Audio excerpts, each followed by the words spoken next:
Bienvenido a Brother to Brother, un lugar de estudio de la palabra de Dios, donde Dios está presente, donde la esperanza es real, donde Dios es glorificado, donde su palabra cobra vida. Escuela sabática, reflexiones, estudios bíblicos y más. Gracias por estar aquí.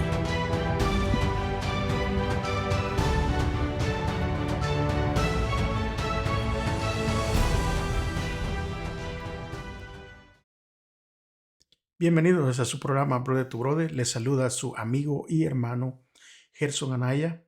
Contento de estar con ustedes una vez más en una semana de estudio. Antes de comenzar este estudio, vamos entonces a poder tener una oración y les suplico que por favor tengan su Biblia, que tengan su lección, ¿verdad? De estudio o su cartilla, como le nombran en ciertos lugares, y también una pluma o un lápiz para que usted tome sus apuntes. Vamos entonces, sin perder más tiempo, a poder orar y poder invitar al Señor para que Él sea el que nos guíe a través de este estudio de la semana. Acompáñeme. Padre nuestro que está en el cielo, santificado y glorificado sea su nombre. Damos gracias, Señor, primeramente por tener el privilegio de estar aquí, por haber recibido sus cuidados. Pero también imploramos, Señor, el perdón de nuestros pecados y nuestras faltas. Y le pedimos que se quede con nosotros, que sea usted el que abra nuestra mente y que nos dé el entendimiento, pero que nos dé la capacidad, Señor, de poder también guardar todas las enseñanzas en nuestro corazón y la capacidad también y el privilegio de practicarlas. En el nombre de Jesús. Amén. Esta semana el título de esta lección, el título en sí, creo que tiene un gran significado, porque el título de esta semana es Jesús, el ancla del alma. Yo no sé cuántos de ustedes han tenido experiencias con anclas. Su servidor en el tiempo de su juventud, ¿verdad? Por ahí por los 14, 15, 16 años, sí tuve experiencia con anclas. Y una de las experiencias que les voy a contar rápido antes de continuar con esta lección es que escogimos el ancla muy pequeña y cuando llegamos al lugar en donde íbamos a tomar un descanso, dejamos bajar el ancla, pero vino un viento fuerte y ese viento nos arrastró con todo y la lancha y con todo y el ancla. Y la razón fue de que el ancla no era lo suficientemente firme para sostenernos. Pero en esta semana, al nomás ver el título, Jesús, el ancla del alma, creo que nos debe eso alegrar y nos tiene que dar y motivar para poder entender el significado del ancla del alma. El versículo de memoria, ¿verdad? Para memorizar, que se encuentra en el libro de Hebreos capítulo 6, versículo 19 y 20. Y vamos a leerlo directamente, ¿verdad? Léalo de su Biblia y léalo también en la pantalla si usted quiere corroborar. Dice de la siguiente manera: tenemos como firme y segura ancla del alma una esperanza que penetra hasta detrás de la cortina del santuario, hasta donde Jesús, el precursor, entró por nosotros, llegando a ser sumo sacerdote para siempre, según el orden de Melquisedec. Hebreos 6, 19 y 20. El autor de la exposición teológica, ¿verdad?, de estas lecciones que hemos venido estudiando, este autor interrumpe, hace una pausa sobre el sacerdocio de Jesús en nuestro favor e inserta allí una dura advertencia sobre el peligro de apartarnos de Cristo. Aparentemente, el pueblo corría un grave peligro de descender por la pendiente resbaladiza y la falta de fe. El apóstol Pablo, a quien se le acredita, ¿verdad?, esta carta a los hebreos, le preocupa que los lectores y oyentes hayan perdido el sentido espiritual debido a las situaciones difíciles que afrontaban. y por lo tanto que hayan dejado de crecer en su comprensión y experiencia del Evangelio. Ahora la pregunta es, ¿no es este también un peligro potencial para todos nosotros hoy en día, en donde nos podamos desanimar a causa de las pruebas, a causa de los problemas que hay, a causa de todas estas situaciones que estamos viviendo?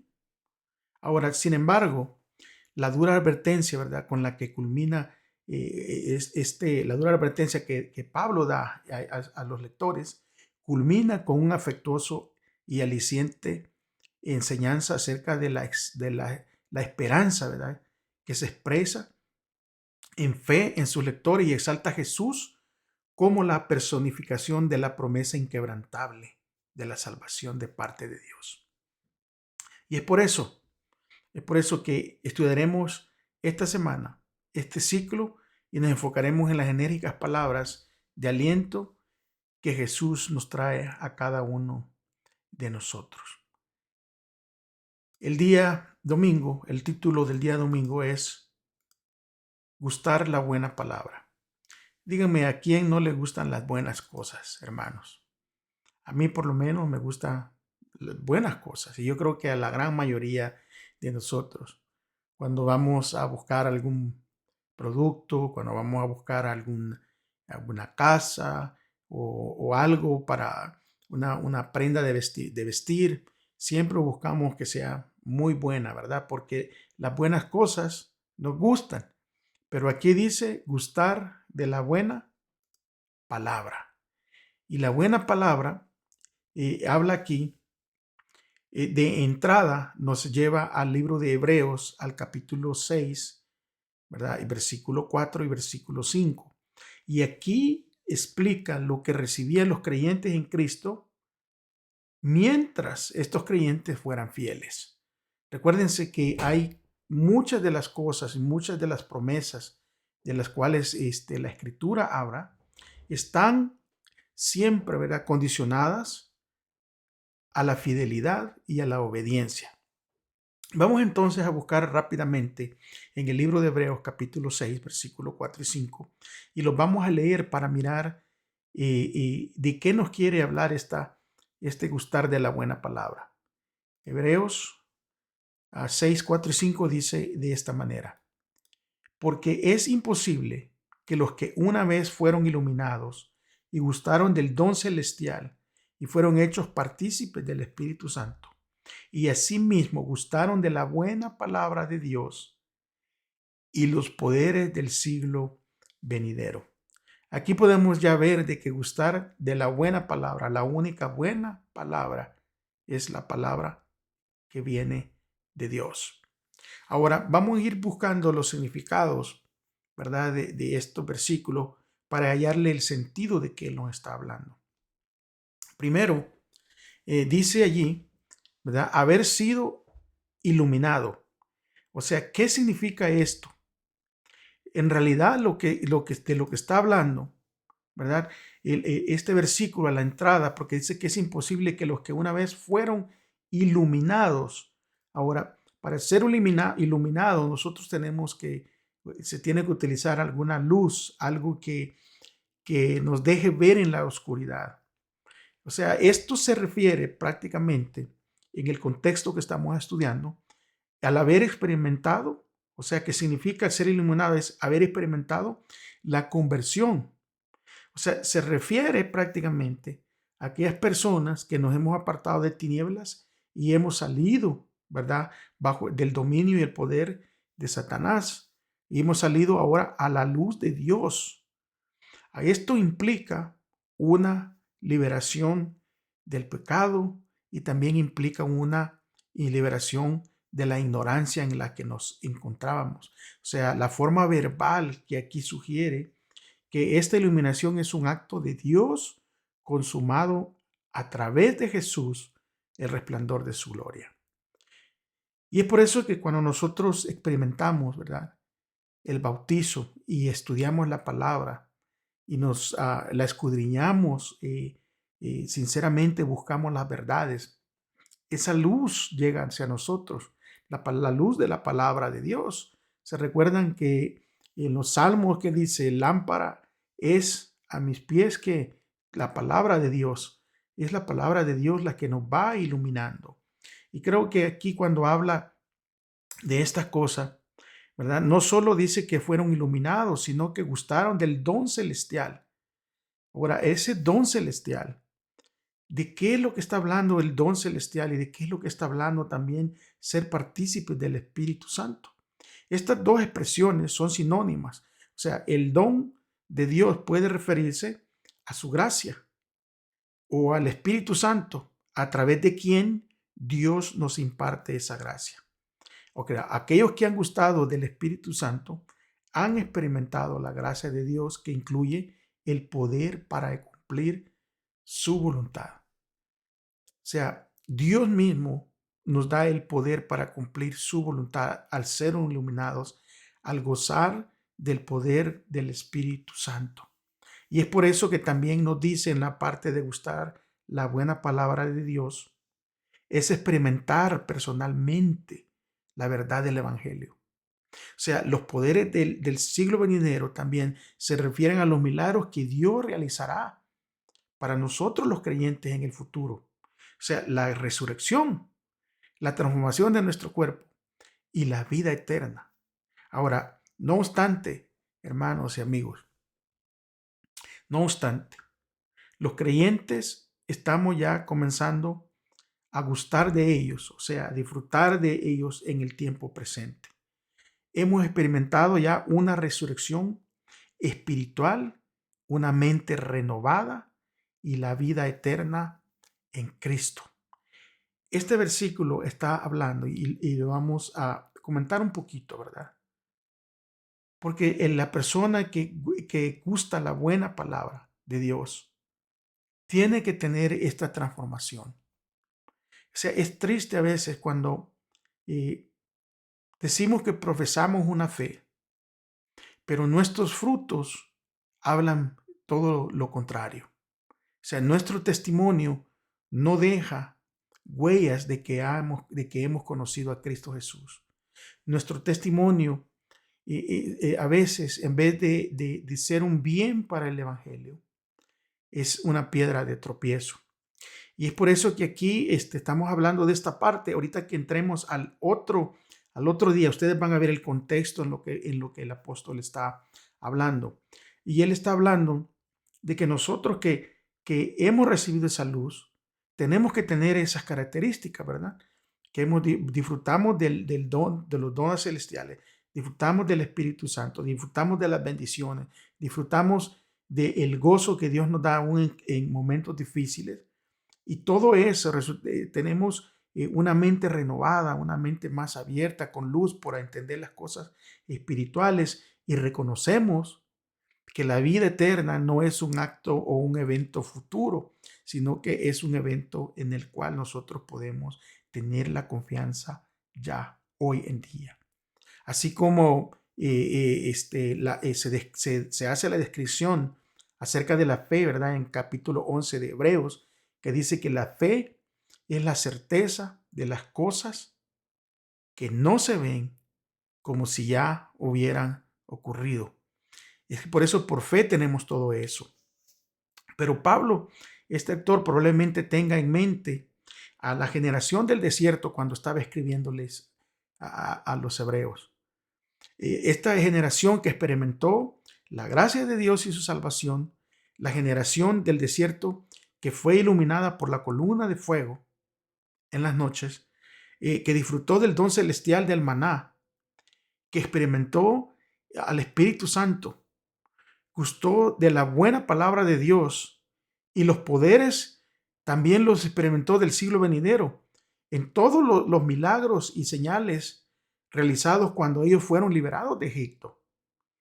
Pero sin embargo, Pablo sugiere aquí que así como la generación del desierto apostató de Dios a pesar de las evidencias que ellos mismos habían experimentado, la audiencia de hebreos corría el peligro de hacer lo mismo. La audiencia de hebreos hoy en día podemos correr el mismo peligro de hacer lo mismo. a pesar de todas las evidencias del favor de Dios, de las que se habían disfrutado, ellos apostataron en contra de Dios. Ahora, nosotros mismos en esta vida, tú hermano que me estás viendo, tu amigo que también me estás viendo, el solo poder abrir nuestros ojos cada día es una bendición y es un milagro de Dios.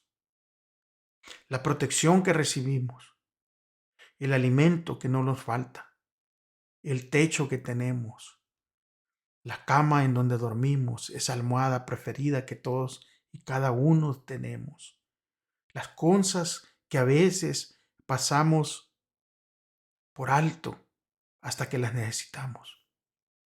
Yo tuve una experiencia aquí en mi casa. Aquí donde transmitimos en Estados Unidos, y hay agua caliente y agua fría. Aquí el agua es natural, es súper fría. Para bañarse solo con el agua fría es fácil de enfermarse. Pero todos los días abrimos la llave del agua caliente, para que se mezcle con el agua fría y con un agua tibia agradable podernos bañar. Y nunca se nos cruza por la mente qué importante es el agua caliente. Pero a mí me sucedió que un día, abriendo la llave del agua caliente, no cayó. No salió agua caliente.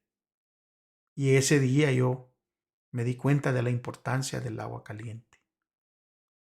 Y a veces nos puede suceder eso con los milagros que Dios hace con nosotros, con lo que Él nos provee, que a veces lo podemos pasar desapercibido.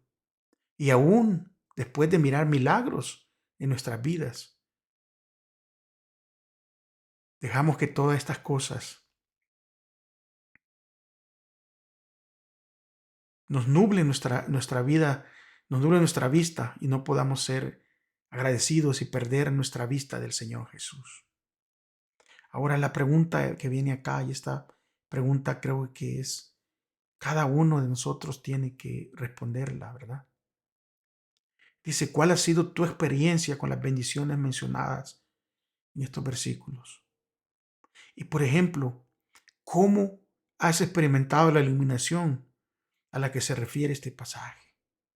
O sea, a tener esa iluminación, ¿verdad? De haber conocido y de haber experimentado la buena palabra de Dios. Es por eso que es importante tener todo esto en cuenta. Vamos a pasar entonces al día lunes. Y en el día lunes, el título dice imposible de renovar.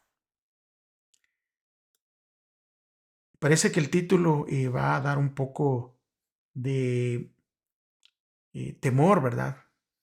Porque a quién no le gusta ser renovado en el contexto bíblico que estamos hablando. Nosotros somos renovados diariamente, ¿verdad? La palabra de Dios dice que el cuerpo se va deteriorando día a día, pero que el alma se va renovando, va recobrando más fuerza. Y aquí en renovar, ¿verdad? En imposible de renovar, nos va a dar este versículo de Hebreos capítulo 6, versículo 4 y ahora hasta el 6. Y si ustedes se fijan, es el mismo versículo, ¿verdad? Que acabamos de leer, pero ahora lo va a poner en el contexto completo.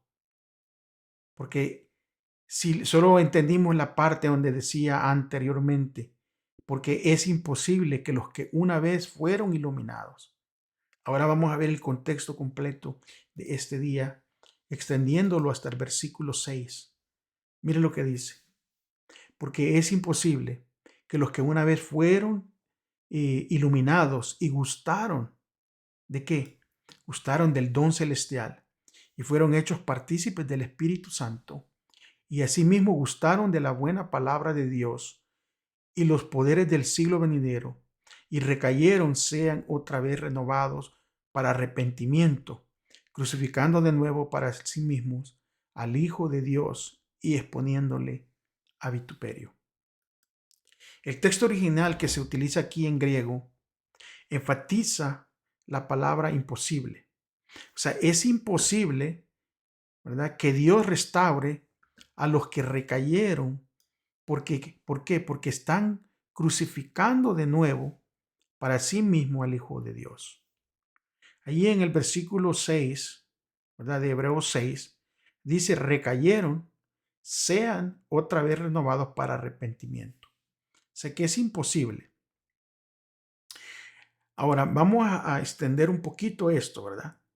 Lo que Pablo está queriendo enfatizar aquí es que no hay otro camino de salvación excepto a través de Cristo.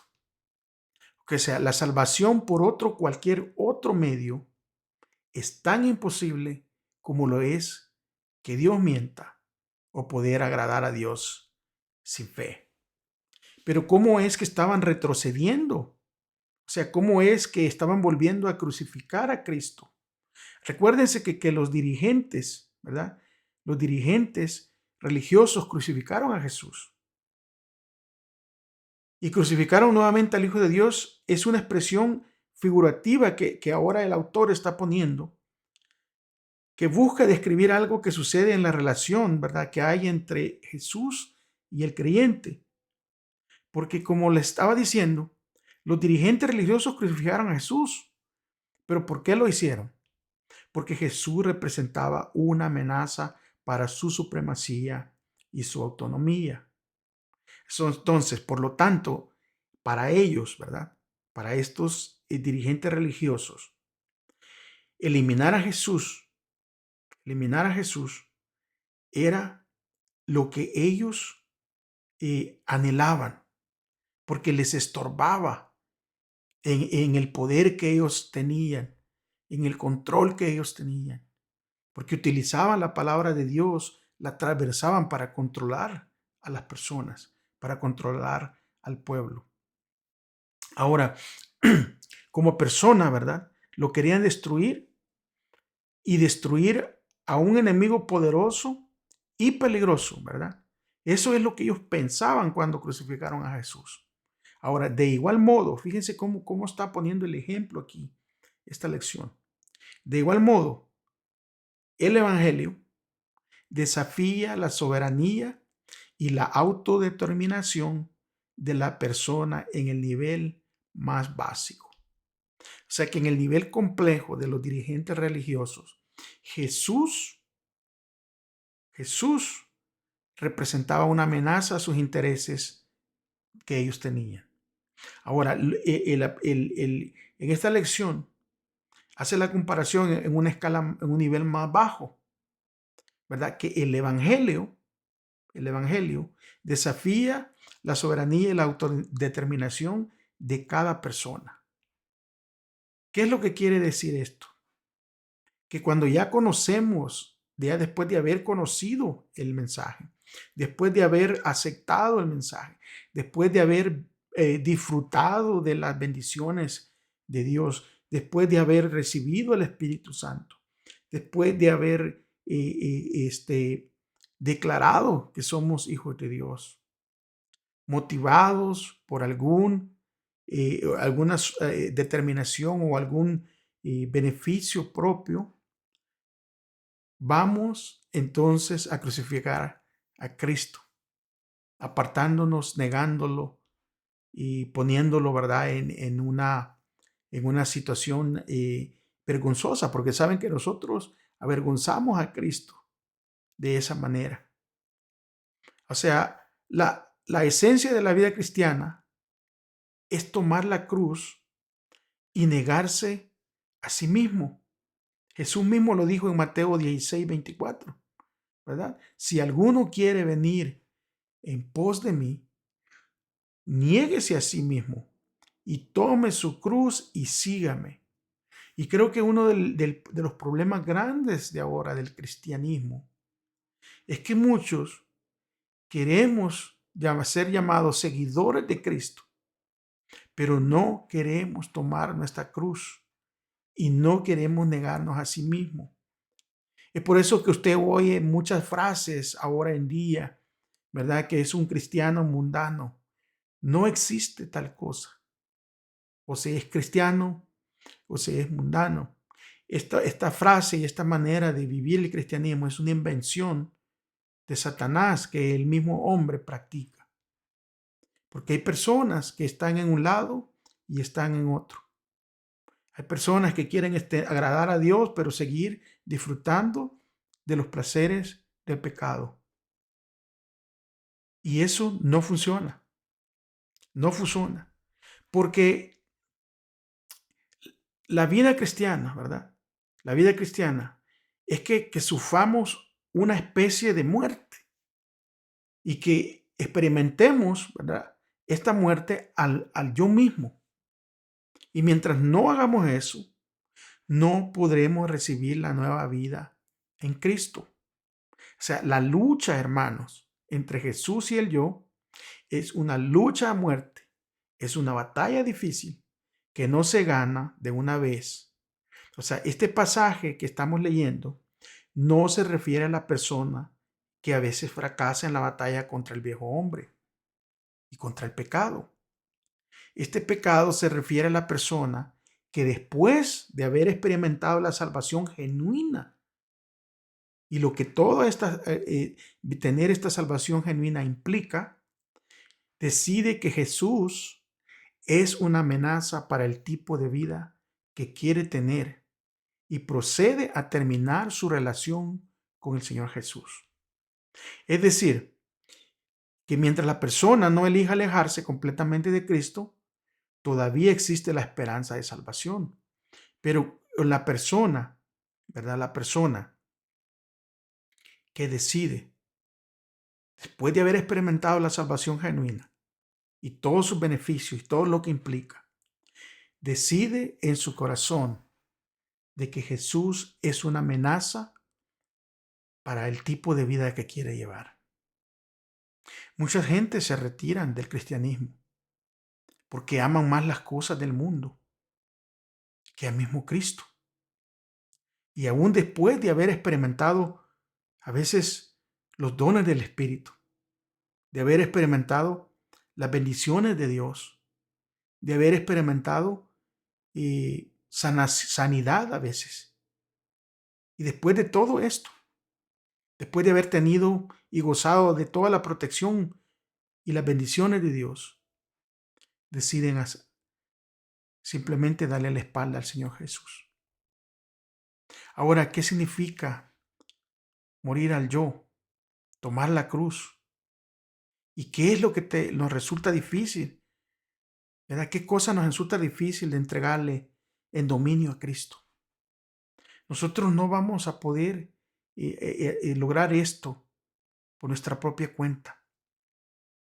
Saben que este pueblo, después de este pueblo de hebreos, después de haber visto todos los milagros que Jesús había realizado, de todo cómo había sanado, cómo había hecho que miraran personas, que caminaran, resucitar muertos, de todo eso.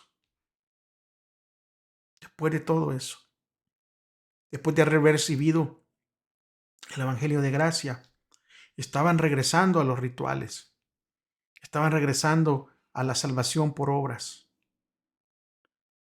Y ahí hay un peligro. Y el peligro es por eso que el autor hace esa pauta, ¿verdad? Aquí, en medio de la teología del sacerdocio de Jesús, para darnos una advertencia a nosotros. Darnos una advertencia. No podremos nosotros nunca jamás lograr la salvación por nosotros mismos a través de ninguna obra.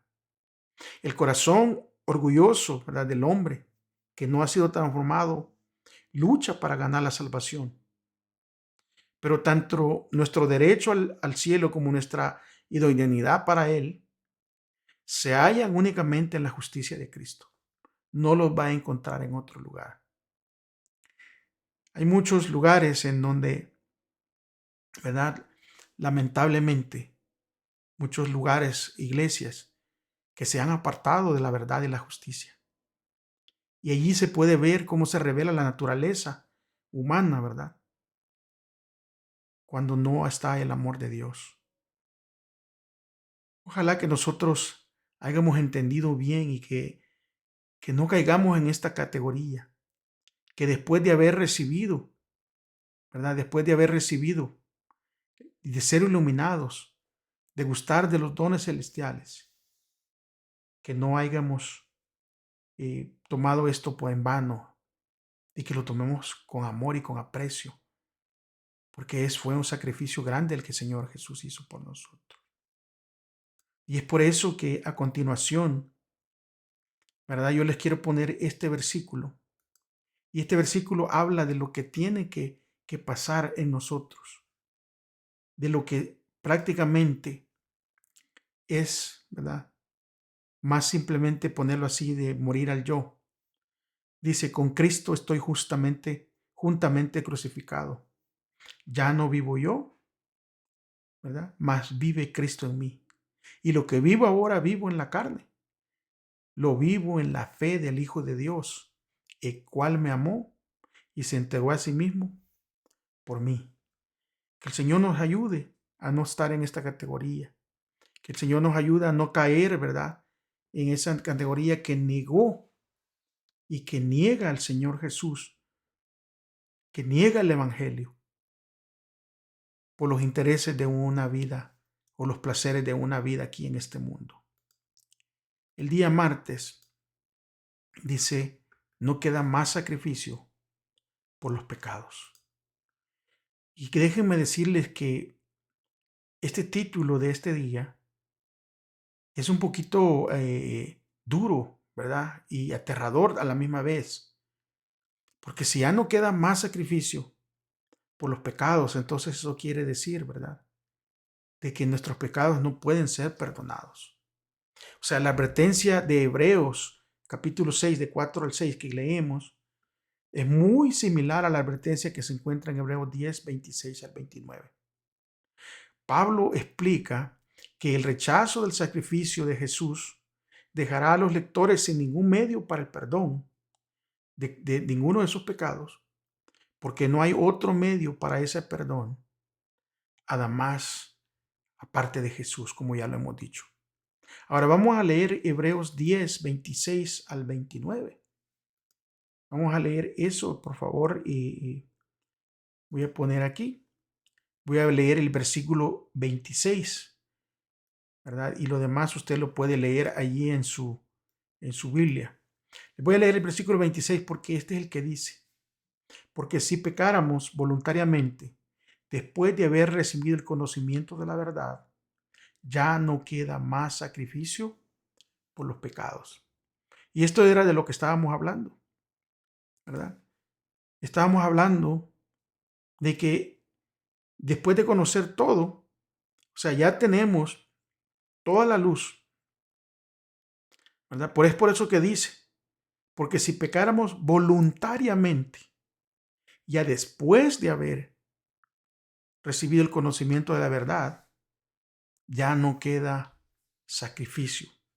Y aquí no está hablando de, como lo dijimos anteriormente, de la lucha diaria con el pecado de una persona que cae y se levanta, porque la misma escritura dice que el justo, ¿verdad?, caerá 7 veces y las 7 veces se levantará. Aquí está hablando de este pecado del cual nosotros vamos a poder entenderlo en este día.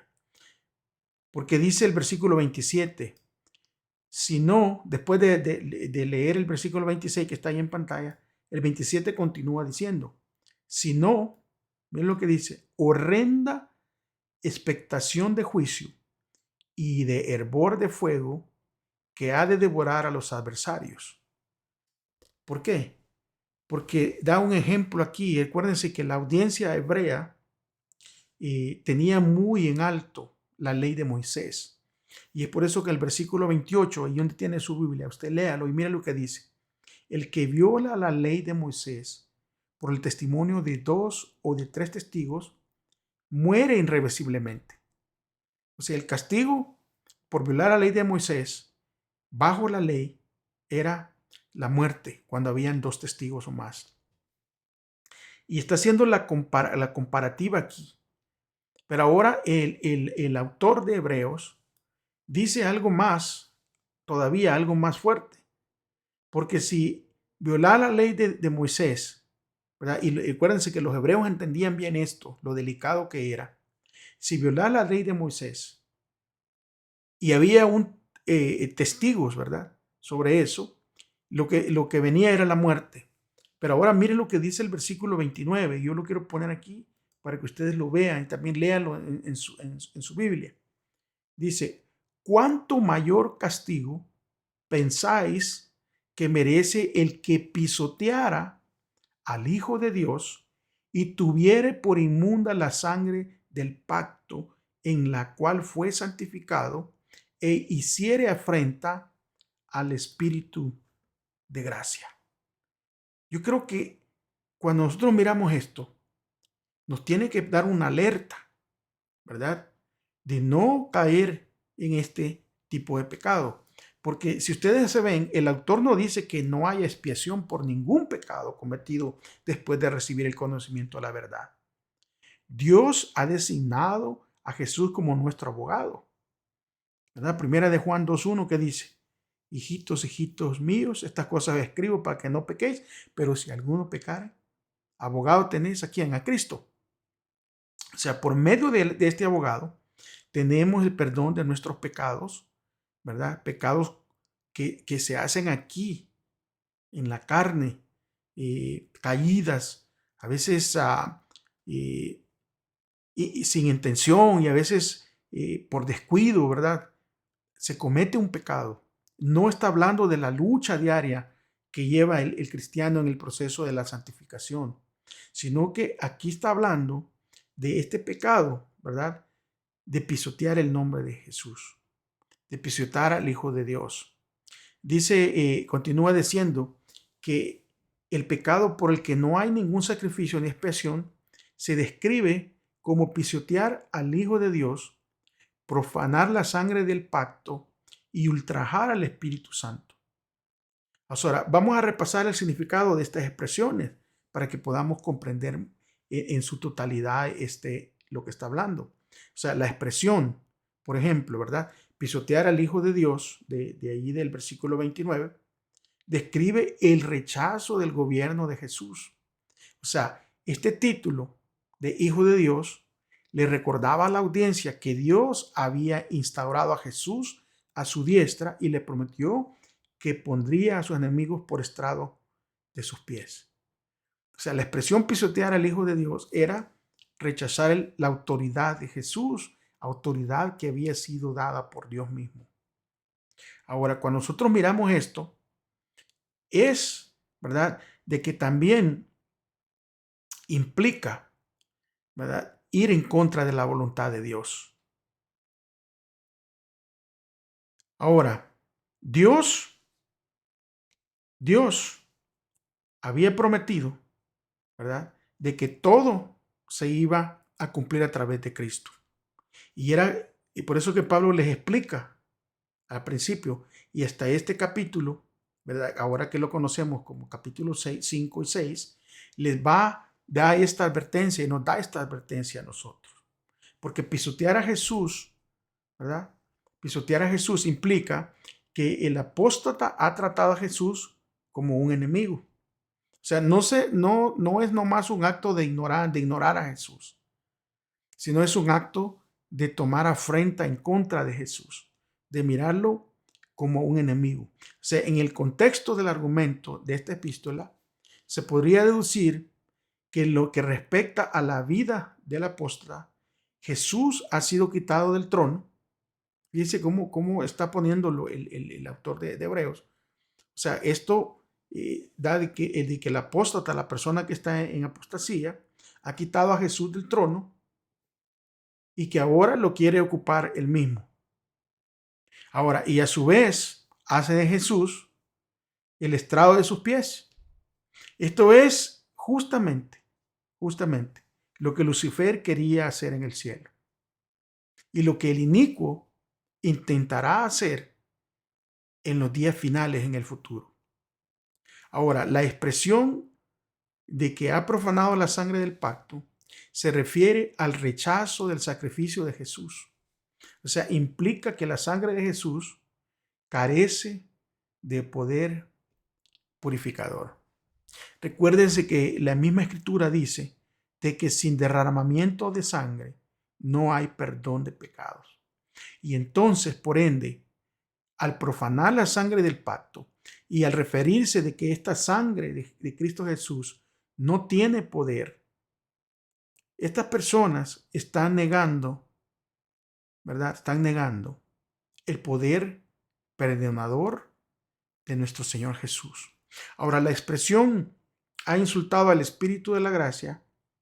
Esto es muy poderosa, porque en el término griego que se utiliza esta palabra, ¿verdad?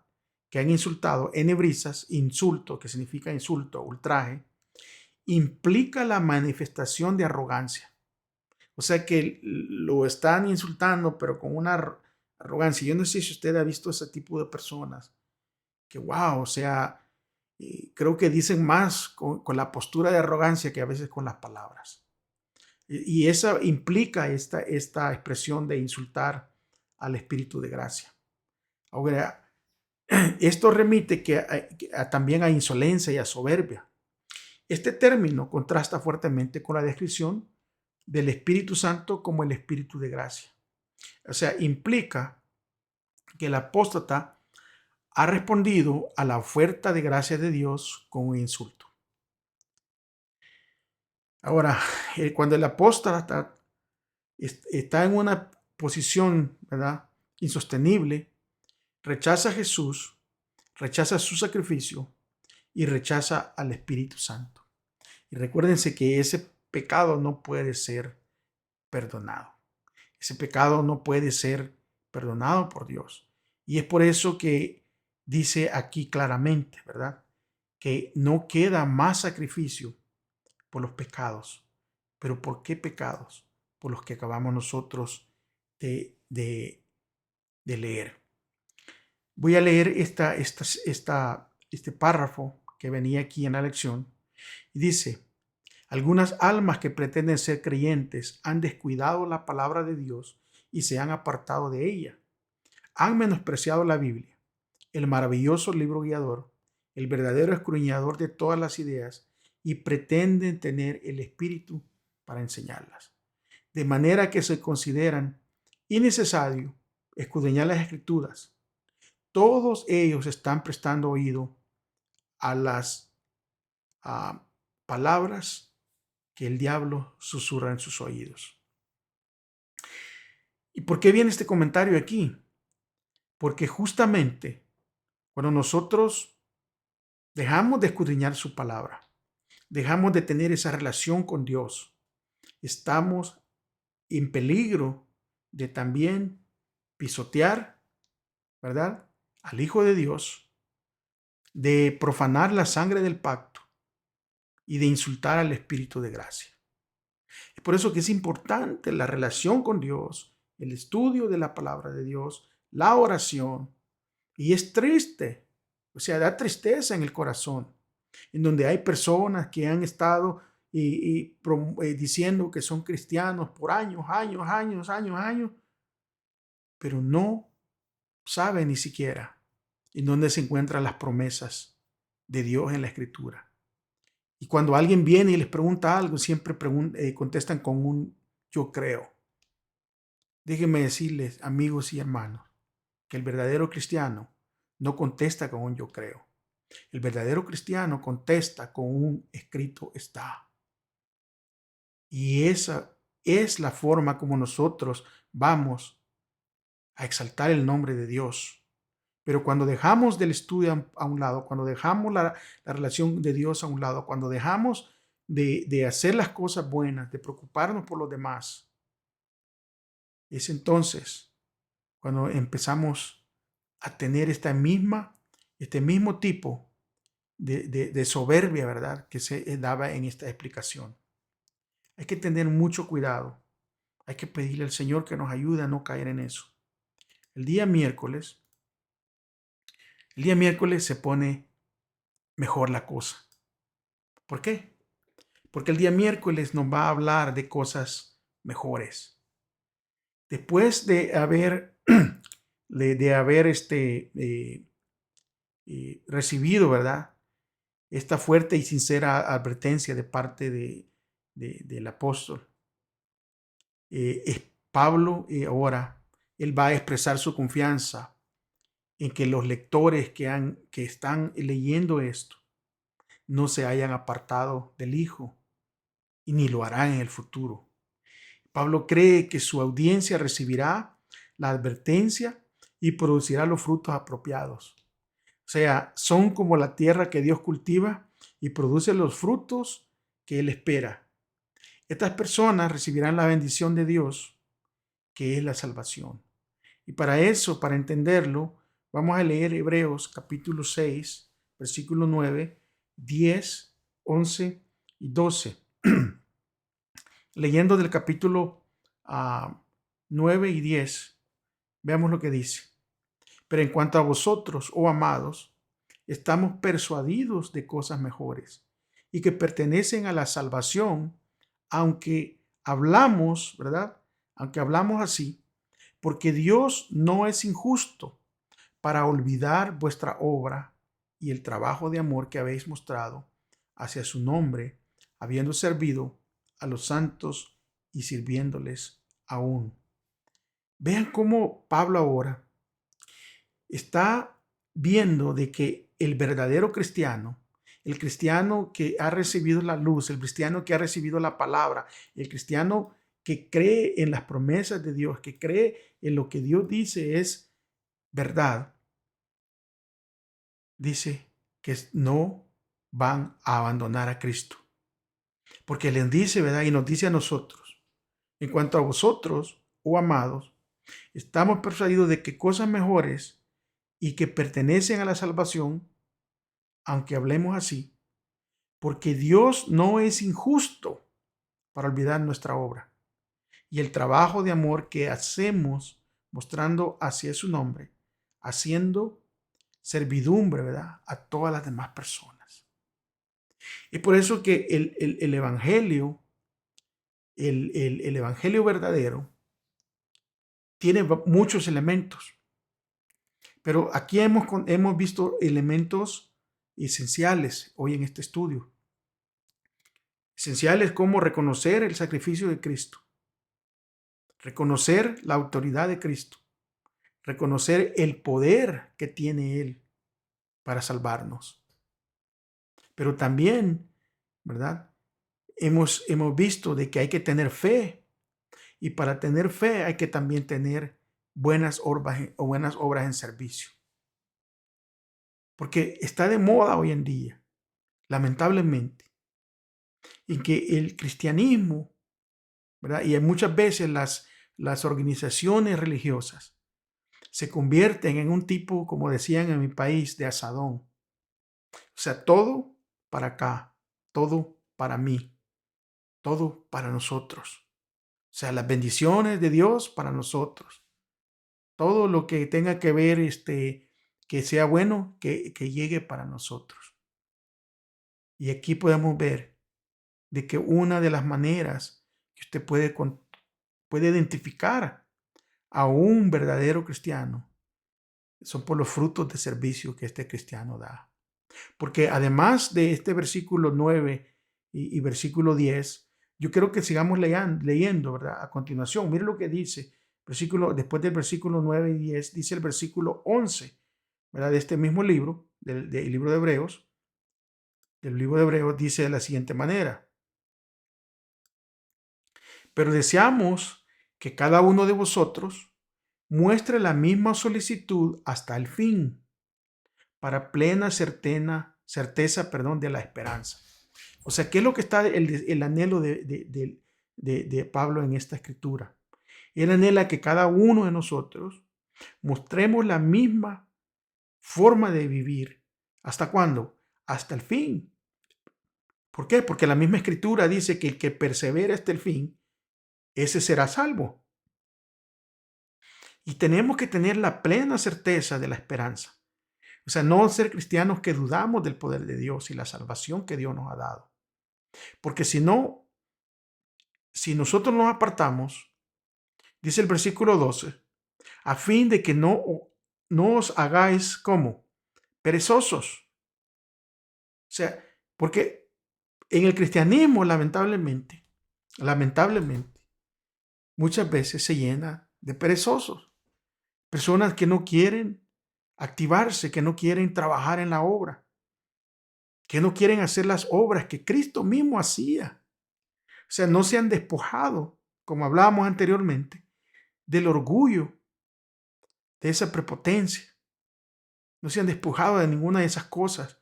Y como el corazón está lleno de eso, el amor de Cristo no puede morar en ellos y no pueden dar frutos del Espíritu. Recuérdense que el fruto del Espíritu es amor, gozo, paz, benignidad, paciencia. O sea, templanza, o sea, abarca muchas áreas. ¿Y por qué? Porque si no se hacen todas estas cosas, si no estamos activamente en la obra de Dios, vamos a ser perezosos. Pero aquí de la recomendación, el autor de Hebreos dice, no hay que ser perezosos, no se hagan perezosos, sino imitadores de aquellos que por la fe y la paciencia heredan las promesas. O sea que los perezosos no van a heredar las promesas. ¿Está viendo? Pero aquellos que por fe y la paciencia heredan las promesas. Por eso que esto no es nomás, nada más de leer un versículo y decir, bueno, o de leer la escritura.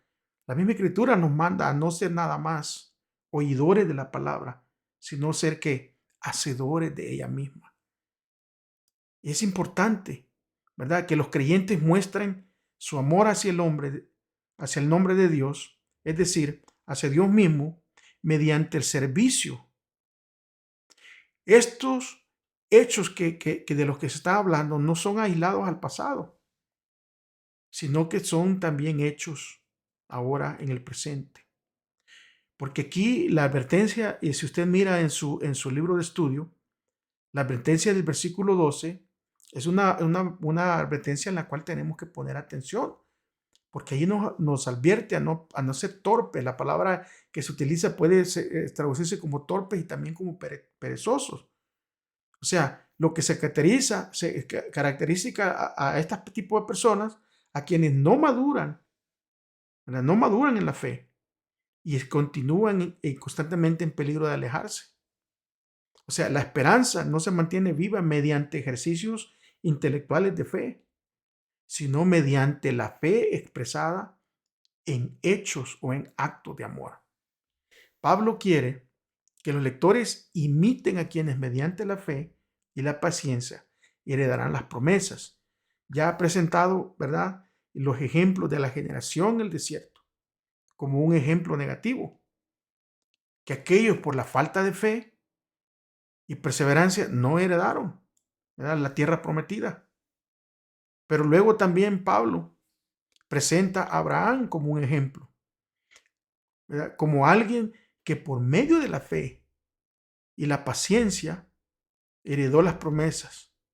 O sea, y la lista de ejemplos positivos se amplía completamente. Allí léalo usted en el capítulo 11 de Hebreos. Allí, pero también Pablo culmina con Jesús en el capítulo 12, como el mayor ejemplo de fe y paciencia. Ahora, aquí venía una pregunta, ¿verdad?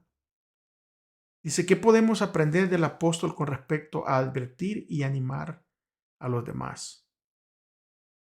Creo que tenemos que hacerlo de la misma manera y aquí tenemos un ejemplo grande de cómo advertir sin ofender, cómo advertir sin ser groseros, sino que la advertencia, si ustedes miran la advertencia que da el apóstol Pablo, es una advertencia, pero también trae un mensaje de esperanza y ese mensaje de esperanza anima a los demás.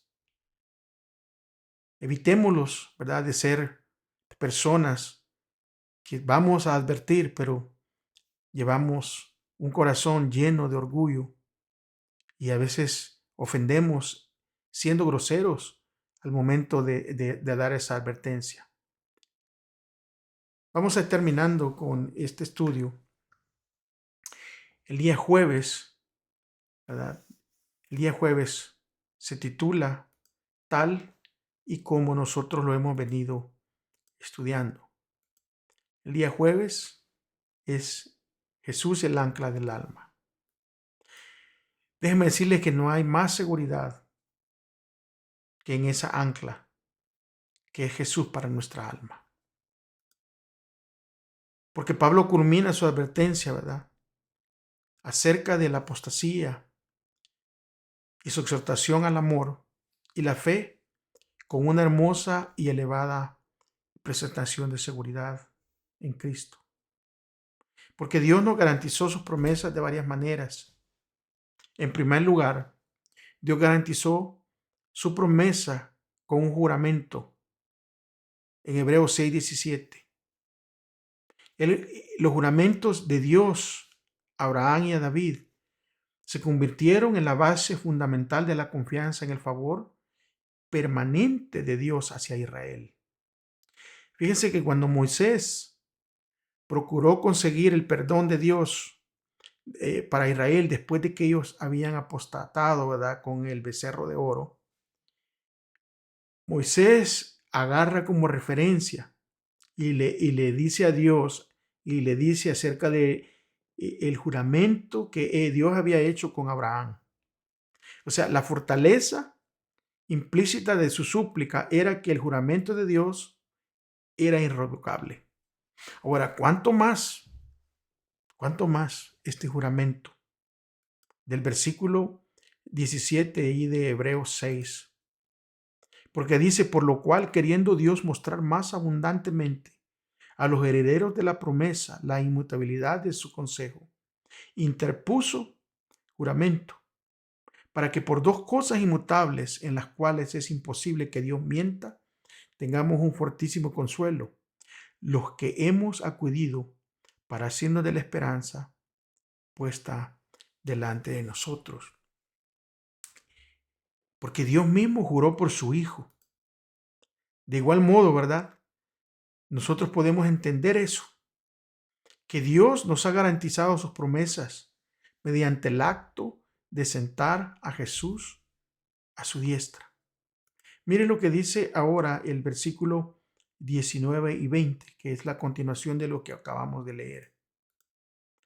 Tenemos como firme y segura ancla del alma una esperanza que penetra hasta detrás de la cortina del santuario, hasta donde Jesús, el precursor, entró por nosotros, llegando a ser sumo sacerdote para siempre, según el orden de Melquisedec.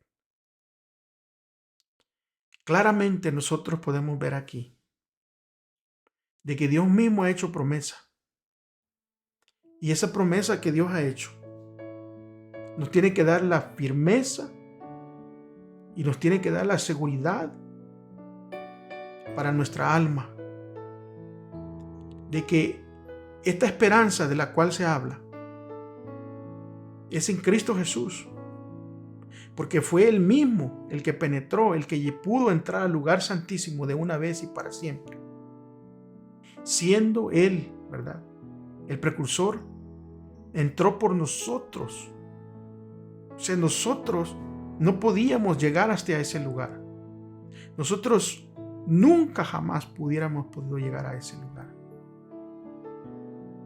Pero Jesús lo hizo y atravesó la cortina del santuario y se ofreció por nosotros en la cruz.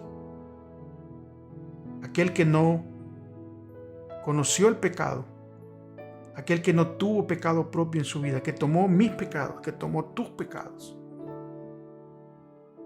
Ese llegó a ser el sumo sacerdote. Y no un sumo sacerdote como los demás, porque aquellos sumos sacerdotes llevaban pecado en sí mismo y tenían que llevar un sacrificio. Y todo eso, como ya lo vimos la semana pasada, hacía a estos sacerdotes ineficientes.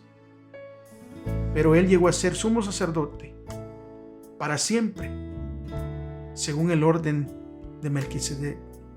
Y la importancia aquí de que este sacerdote, de que este sumo sacerdote interfiera por nosotros, la seguridad y la promesa que Dios le ha dado al Hijo permanecerá para siempre, hermanos.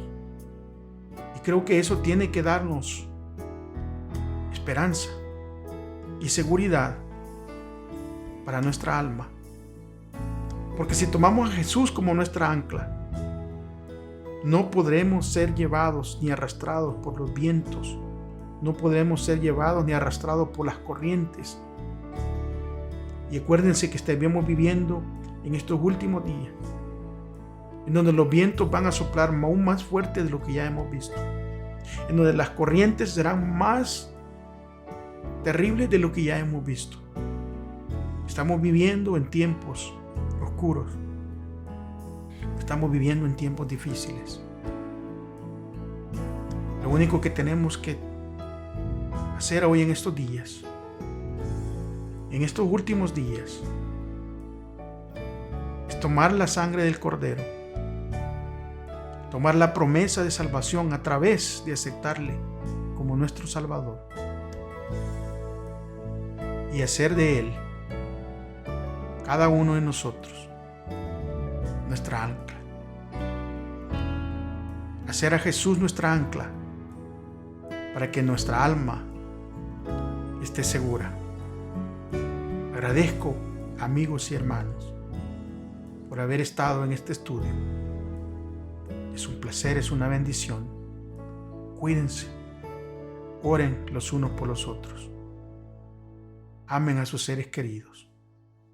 Bendigan el nombre de Jesús. Y primero es Dios.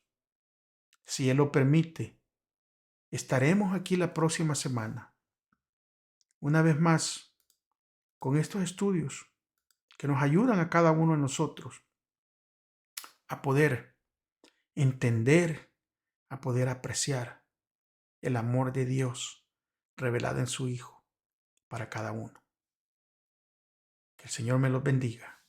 Recuerden, dicen que aman a Dios, amen a su prójimo. Hasta la próxima.